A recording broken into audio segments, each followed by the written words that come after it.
Hey YouTube, this is the Seattle Boat Guy. Today I'm going to be showing you how I added an additional fuse box to my motorcycle.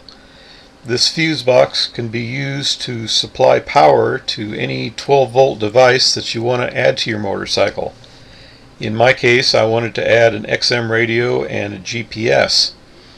I'm going to be showing you this installation on a Goldwing today, but the ideas behind this installation can be applied to any motorcycle.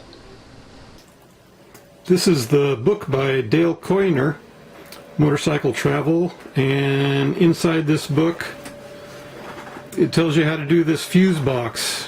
Gives you nice pictures, gives you a list of materials, a couple different diagrams to look at. It's so easy to understand that even I could do it. I guess it all starts here at the battery. I've got a wire connected, an extra wire connected to the positive terminal of the battery. It goes through this fuse. I think it's like a 30 amp fuse, something like that. It's pretty big. Then the wiring goes up through the bike,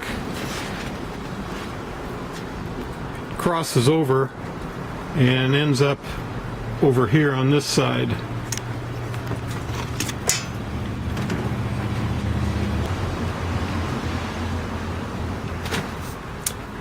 And the wire from the battery comes out on the left side of the bike, and it goes into this relay.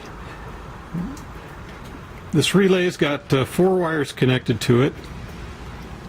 And the reason the red wire from the battery doesn't go directly to the fuse box is because you would like to have any accessories that are connected to the fuse box, you'd like to have those accessories turned off when you turn off the motorcycle.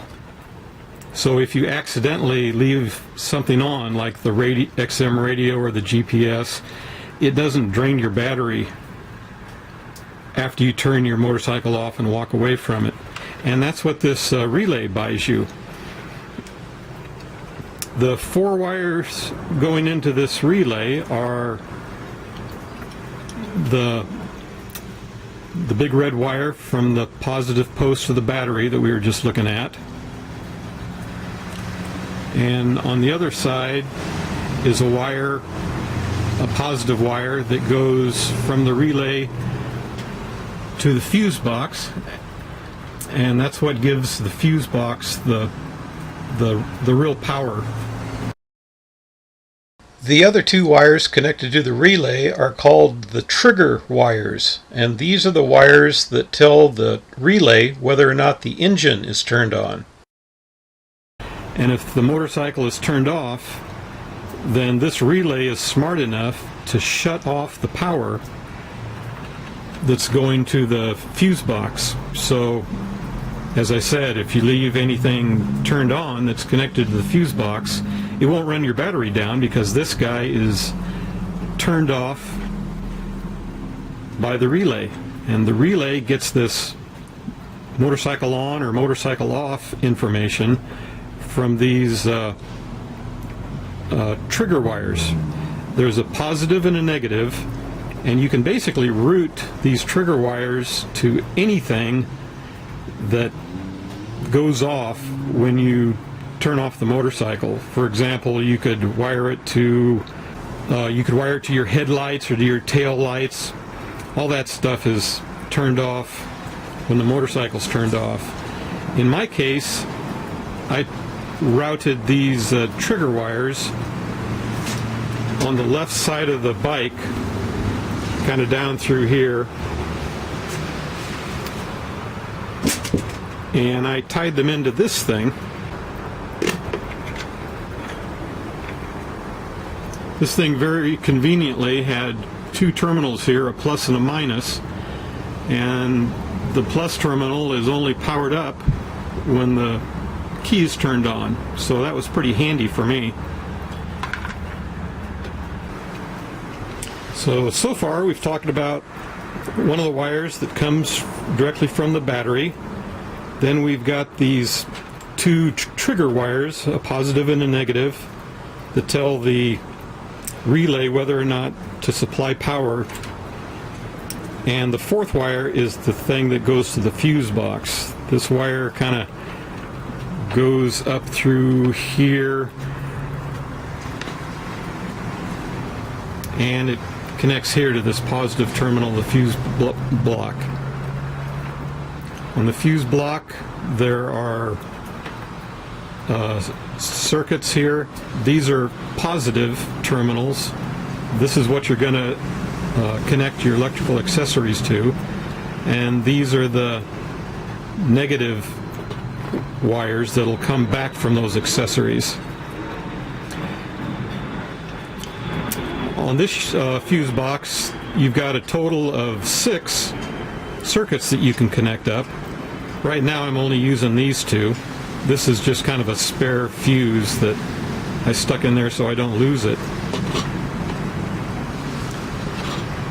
And coming out of this fuse box is the negative wire, the ground wire.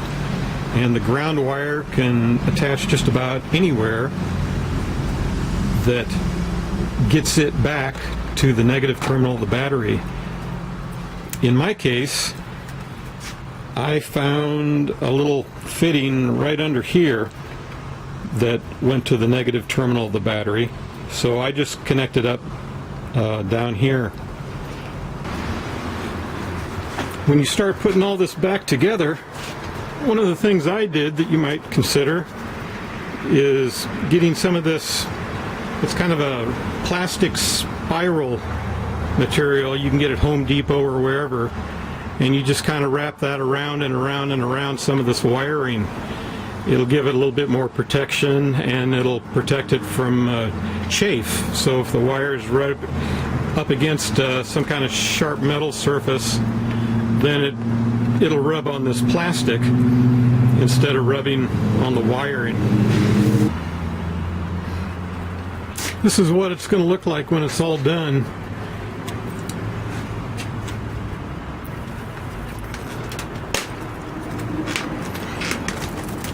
In this little pocket thing, I've got things like a XM radio antenna and these plug connectors and so on.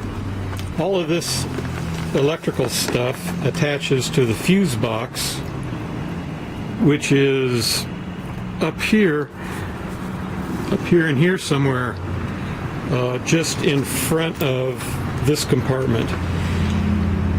The fuse box is pretty good size, so it's going to be a challenge finding a place for it. You just have to check around your motorcycle and see where it fits. And here's the satellite radio and the GPS. I'll turn on the motorcycle.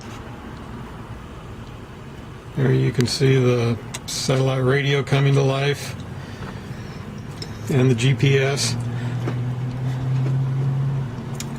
I wired my trigger circuit, those trigger wires, to a connector that is activated when the key